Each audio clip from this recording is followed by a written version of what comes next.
여러분, 잠깐요. 이 이야기는 끝 장면부터 시작합니다. 서울 대형병원, 내과 교수 회의실. 화이트보드 앞에 34살의 젊은 의사가 서 있습니다. 수십 명의 선배 교수들이 그를 바라보고 있습니다. 그런데 그 의사는 지금 울고 있습니다. 자랑스러운 눈물이 아닙니다. 부끄러운 눈물입니다. 그가 천천히 입을 열었습니다.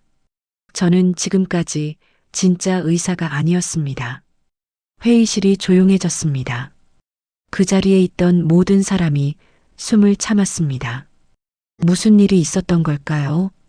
이 의사를 무너뜨린 사람은 대단한 학자가 아니었습니다. 유명한 스승도 아니었습니다. 그것은 고등학교 졸업장 하나를 가진 철물점 아버지였습니다. 지식이 많다고 사람을 아는 것이 아닙니다. 그 사실을 아들은 너무 늦게 배웠습니다. 서울 외곽 작은 빌라 골목. 오한수 63살. 그의 하루는 알람보다 먼저 시작됩니다.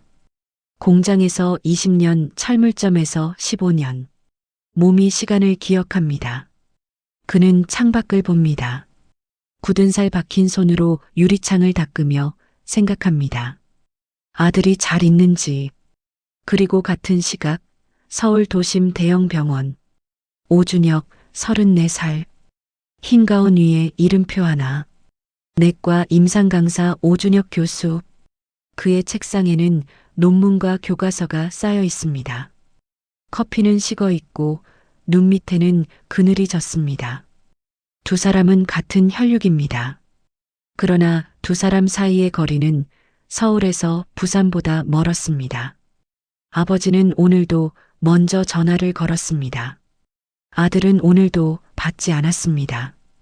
바쁘다는 말로 막아온 세월이 어느 날 돌이킬 수 없는 벽이 되었습니다. 오준혁은 걸을 때 시선이 정면입니다. 좌우를 보지 않습니다. 그것이 그의 방식이었습니다. 의대 입학 때부터 그랬습니다. 앞만 보고 정상만 보고 달렸습니다. 그 과정에서 옆에 있던 것들은 자연스럽게 뒤로 밀렸습니다. 친구들, 연인, 그리고 가족. 후배 레지던트가 조심스럽게 문을 두드립니다. 교수님, 303호 환자분이 교수님과 이야기 좀 하고 싶다고 하시는데요. 준혁은 눈을 들지 않습니다. 차트 업데이트 됐어요? 수치 봤어요? 네, 그런데 환자분이 직접 얘기를. 수치 정상이면 퇴원 준비시켜요. 대화는 간호사 선생님이 하면 돼요. 레지던트가 조용히 문을 닫습니다. 준혁의 눈은 다시 논문으로 돌아갑니다. 그는 완벽했습니다. 진단이 빠르고 처방이 정확하고 논문 실적도 뛰어났습니다. 그러나 병원 복도에서 환자들이 수군거립니다. 실력은 좋은데 무서워. 내 얘기를 들어주지 않아. 준혁은 그 말을 들어도 마음이 흔들리지 않았습니다. 감정은 오리를 만든다고 믿었으니까요. 완벽한 의사 뒤에 숨어 있던 것은 그가 가장 두려워하는 모습이었습니다. 오한수는 설 차례를 지냅니다. 작은 재상 앞에서 두 손을 모읍니다. 아내 최순자가 음식을 올리고 조용히 옆에 섭니다. 준혁이 들어선 것은 저녁 무렵이었습니다. 밥상에 앉은 세 사람. 어머니는 쉬지 않고 이야기합니다. 아버지와 아들은 서로를 보지 않습니다. 그때 아버지가 말했습니다. 병원은 요즘 장사가 잘 돼? 준혁의 눈이 차가워졌습니다. 병원은 장사가 아니에요. 말 속에 날이 서 있었습니다. 아버지는 한 박자 쉬었다가 밥을 떴습니다. 아무 말도 하지 않았습니다. 그것이 두 사람의 방식이었습니다. 아들은 날 세운 말로 아버지를 밀어냈고 아버지는 조용히 물러났습니다. 준혁이 고등학생이던 시절 친구 아버지가 판사였습니다. 교수였습니다. 의사였습니다. 누군가 물었습니다. 너네 아버지는 뭐 하셔? 준혁은 잠시 머뭇거렸습니다. 공장 다니셔. 그 머뭇거림이 상처가 됐습니다. 아버지에게도, 그리고 준혁 자신에게도. 부끄러워했던 것은 아버지가 아니었습니다. 부끄러워할 줄 모르는 자신이었습니다. 오한수가 처음 도시에 내려온 것은 18이었습니다. 강원도 산골. 아버지가 일찍 돌아가셨고 형제가 많았고 먹을 것이 부족했습니다. 공부를 하고 싶었지만 그보다 먼저 돈을 벌어야 했습니다. 공장 기숙사에서 4년을 살았습니다. 낮에는 기계 앞에 서고 밤에는 검정고시 책을 펼쳤습니다. 22살에 고등학교 졸업장을 받았을 때 한수는 혼자 국밥 한 그릇을 먹으며 울었습니다. 기쁨인지 서러움인지 알 수 없었습니다. 그리고 아들이 태어났습니다.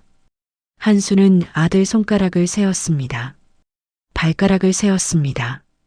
작은 목소리로 말했습니다. 너는 아버지보다 더 공부해야 해.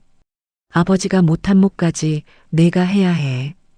그 말이 아이에게 날개가 됐는지 아니면 짐이 됐는지 한수는 오랫동안 몰랐습니다.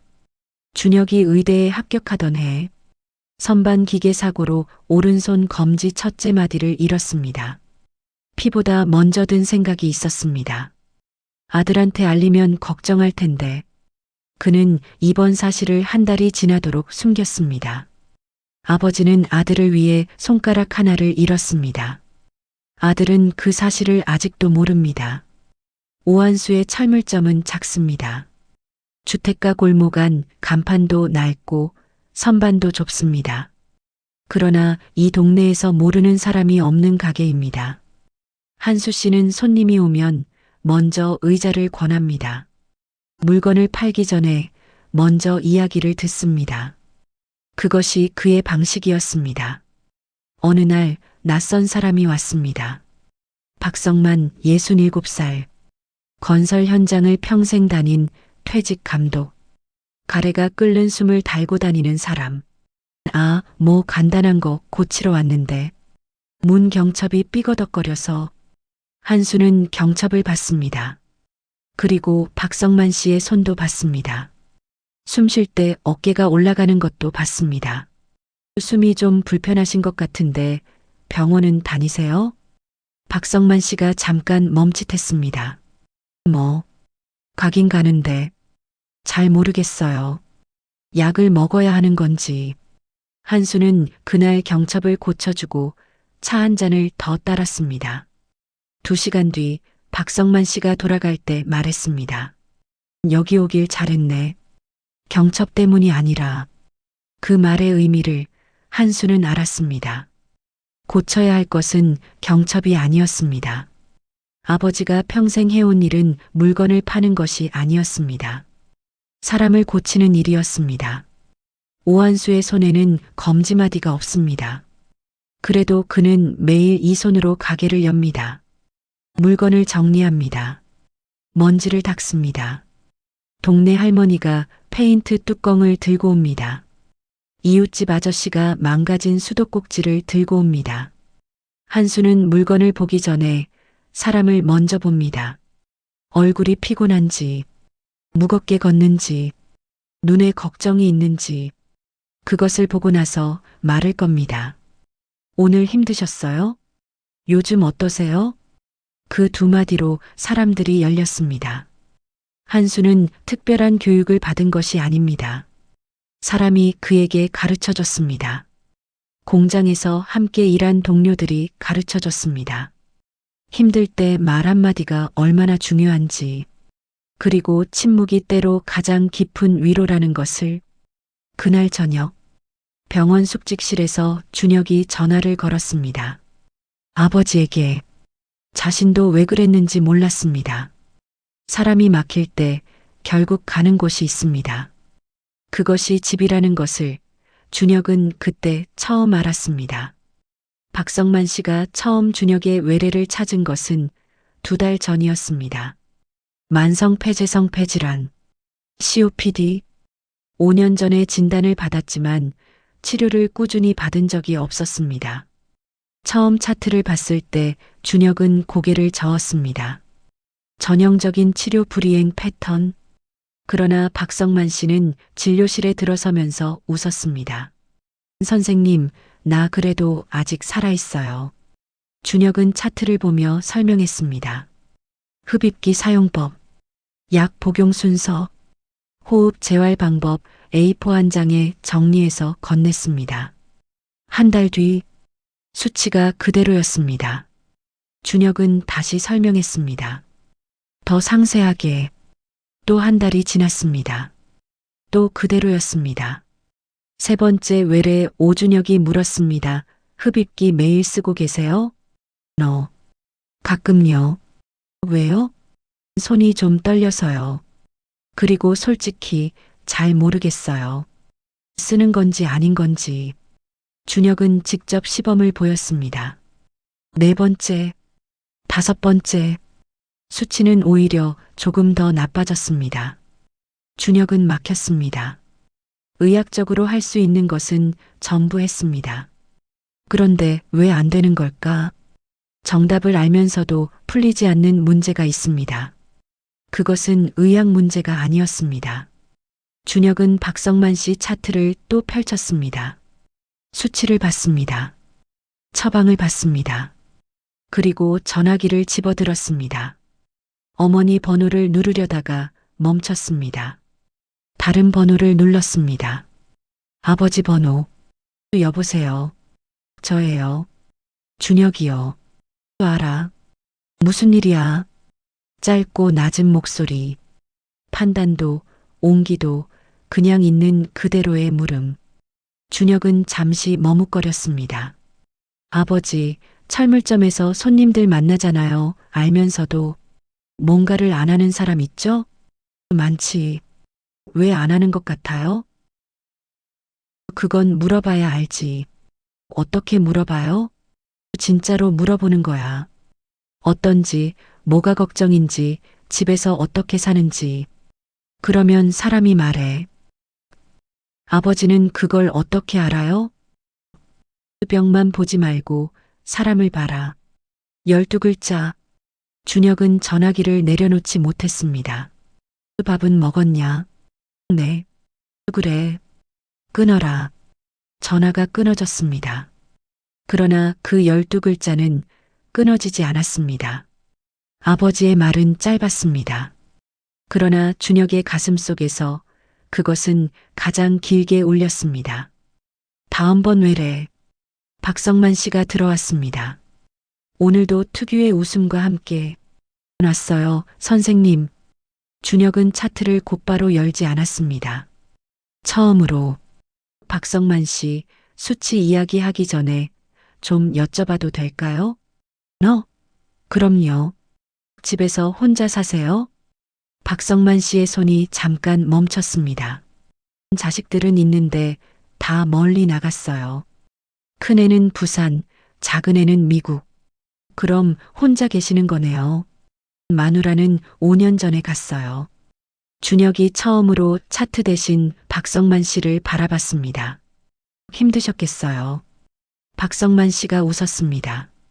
그러나 그 웃음 안에는 다른 것이 섞여 있었습니다. 흡입기 쓰고 나서 숨이 좋아지는 게 느껴지세요? 솔직히 잘 모르겠어요. 혼자 있으니까 비교를 못 하잖아요. 혼자서 약 챙기는 게 힘드세요? 긴 침묵이 흘렀습니다. 박성만 씨의 눈이 흔들렸습니다. 약 먹어도 잘했다고 해주는 사람이 없어요. 오래 살아봐야 좋은 것도 없고 그것이었습니다. 치료를 안 하는 이유가 의지 부족이 아니었습니다. 약 사용법을 몰라서가 아니었습니다. 나를 위해 살아야 할 이유가 흔들리고 있었습니다. 준혁은 처음으로 5년 만에 환자에게 말했습니다. 말씀해 주셔서 감사해요. 오래 사셔야 해요. 자식들이 보러 올 수 있게. 진료실 안이 조용해졌습니다. 사람의 병을 고치려면 먼저 사람의 마음을 알아야 했습니다. 아버지는 그것을 알고 있었습니다. 그날 이후 준혁이 바꾼 것들은 처방전에 약 이름만 쓰는 대신 그림을 그려 넣었습니다. 흡입기 사용 순서를 숫자와 그림으로. 글보다 그림이 더 편할 수 있다는 것을 처음으로 생각한 것이었습니다. 사회복지팀에 연락해서 독거노인 방문 서비스를 연결했습니다. 그리고 짧은 메모를 직접 써서 박성만 씨에게 건넸습니다. 다음 달에 오실 때 흡입기 잘 쓰셨나 저한테 보고해 주세요. 궁금해서요. 박성만 씨가 그 메모를 받아 접어서 주머니에 넣었습니다. 준혁은 보지 못했지만 박성만 씨는 복도에서 그 메모를 꺼내 한 번 더 읽었습니다. 눈을 감고 잠시 서 있었습니다. 한 달 뒤 폐기능 수치가 미세하게 올라가 있었습니다. 잘하셨어요. 선생님이 기다린다니까 어쩌겠어요. 준혁은 그날 걸어서 집에 갔습니다. 지하철 대신 걸으면서 생각했습니다. 아버지는 어떻게 알았을까? 고등학교도 제대로 못 나온 사람이 어떻게 그 한마디를 꿰뚫어 봤을까? 지식은 배울 수 있습니다. 그러나 지혜는 삶에서만 얻을 수 있습니다. 그러나 준혁의 변화가 모두에게 환영받은 것은 아니었습니다. 선배 교수 한 명이 그를 불렀습니다. 이학봉 교수 50대 학과 책임자 날카로운 눈, 정장, 만년필. 그의 책상에는 논문집과 표창장이 가득했습니다. 이학봉 교수가 물었습니다. 오 선생, 요즘 외래 시간 초과가 많던데 환자분들이 이야기를 좀 더 하셔서요. 우리가 상담센터야? 시간 엄수해. 뒷환자 대기 늘어나면 민원 들어와. 준혁은 잠시 생각했습니다. 교수님, 저 303호 박성만 환자분 반년 동안 치료 안 되던 분인데요. 이야기를 들어드렸더니 이번에 수치가 올랐습니다. 그게 의학적 근거야? 그거 논문 있어? 준혁이 입을 다물었습니다. 감성팔이 하다 실력 퇴보하는 의사 많이 봤어. 수치로 말해, 수치로. 회의실에 다른 교수들도 있었습니다. 아무도 준혁 편을 들지 않았습니다. 준혁은 그 자리에서 고개를 숙였습니다. 그러나 마음은 숙이지 않았습니다. 준혁은 그날의 일을 정리해서 증례 발표를 신청했습니다. 치료 불이행 환자의 사회적 맥락 개입 효과 사례. 이학봉 교수가 그것을 봤습니다. 이거 누가 승인해줬어? 힘 있는 사람이 진실을 막을 때 진실은 더 단단해집니다. 이학봉 교수가 준혁의 발표 신청을 반려시켰습니다. 그뿐만이 아니었습니다. 준혁이 외래에서 진료 시간을 초과한 사례들을 정리해 병원 운영위원회에 문제를 제기했습니다. 진료 비효율, 환자 대기 시간 증가, 개선 요구. 준혁에게 경위서 제출 요구가 왔습니다. 준혁은 경위서 앞에 앉았습니다. 펜을 들었다가 내려놓았습니다. 올바른 일을 했는데 왜 이렇게 됐을까? 아버지의 말을 따랐는데 왜 이 결과가 됐을까? 그날 준혁은 처음으로 어머니에게 전화했습니다. 어머니가 울었습니다. 준혁아, 내 아버지한테 한번 얘기해봐라. 응? 그 말이 이상하게 마음에 걸렸습니다. 아버지와는 1년에 몇 번 말도 제대로 나누지 않았는데 아버지에게 무슨 말을 한단 말인가. 그 주말 준혁은 철물점을 찾아갔습니다. 예고 없이 추락한 뒤에야 보이는 곳이 있습니다. 그것이 집이었습니다. 준혁은 잠시 밖에서 아버지를 바라봤습니다.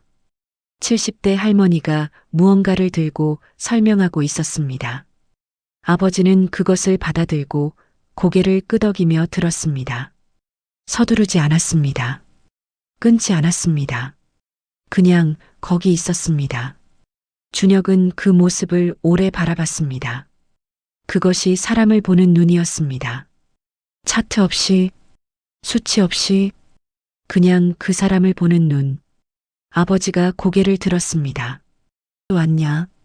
할머니가 준혁을 봤습니다. 아, 아들이에요? 닮았다. 아버지가 자랑스럽겠어요. 아버지는 아무 말을 하지 않았습니다. 다만 입꼬리가 조금 올라갔습니다. 준혁은 그것을 보았습니다. 처음으로 제대로 보았습니다. 자랑스러워한다는 것을 말하지 않아서 몰랐던 것이 아니라 보려 하지 않아서 못 봤다는 것을. 준혁이 물었습니다. 아버지, 그 손 어떻게 된 거예요? 아버지의 검지마디가 없는 손. 5년을 넘게 봐왔지만 제대로 물어본 것은 처음이었습니다. 내가 의대에 합격하던 애. 기계 사고. 뭐 별거 아니야. 별거 아니라는 말이 가장 무거웠습니다. 아버지가 감춘 것이 있었습니다. 그것은 상처가 아니라 사랑이었습니다. 원래 교수 회의. 이학봉 교수가 안건을 발표합니다. 외래 비효율 사례 및 개선 방안. 화면에 준혁의 이름이 적혀 있었습니다. 진료 시간 초과, 대기 환자 증가, 문제 사례. 준혁은 자리에 앉아 있었습니다. 그리고 일어섰습니다. 그는 화이트보드 앞에 섰습니다.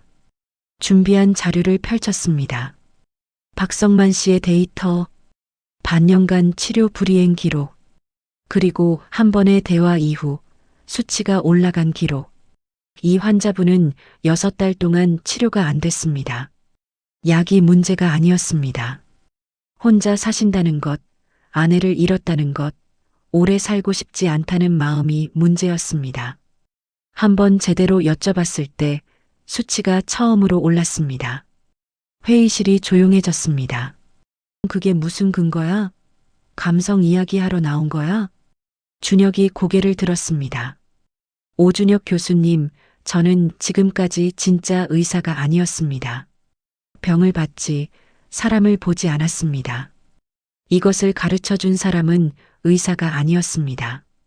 고등학교 졸업장 하나로 평생을 살아온 제 아버지였습니다. 아무도 말하지 않았습니다. 이학봉 교수도 말이 없었습니다. 오래된 의사들 몇 명이 고개를 끄덕였습니다. 처음에는 1명, 그 다음 2명.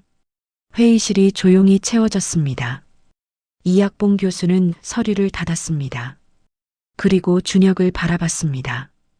그 눈에 처음으로 다른 것이 보였습니다. 권력은 진실을 막을 수 있습니다. 그러나 사람의 마음은 막을 수 없습니다. 그날 이후 준혁은 달라졌습니다. 진료실에 들어오는 환자를 먼저 봤습니다. 차트보다 먼저. 얼굴이 피곤한지, 걸음이 무거운지, 눈에 걱정이 있는지, 마지막에 꼭 한 번 더 물었습니다. 오늘 이야기 나누면서 불편하셨던 부분 없으셨어요? 그 한마디로 환자들이 열렸습니다. 박성만 씨는 지금 자원봉사를 합니다. 동네 독거노인을 방문하는 봉사, 방문 서비스를 받던 사람이 이제는 방문하는 사람이 됐습니다. 선생님 덕분이에요. 제가 한 건 없어요. 물어봐 줬잖아요. 진짜로. 그게 다예요. 준혁이 문을 열고 들어섰습니다. 예고 없이. 아버지가 고개를 들었습니다. 왔냐? 네. 여전히 2글자였습니다. 그러나 이제는 달랐습니다. 이전의 2글자는 거리였습니다. 지금의 2글자는 집이었습니다. 손님이 왔습니다. 아버지가 이야기를 들었습니다. 준혁은 옆에서 그것을 바라봤습니다. 배우는 사람처럼. 준혁은 생각했습니다. 진짜 의사가 된 것은 의대를 졸업했을 때가 아니었습니다. 아버지의 말을 들었을 때였습니다.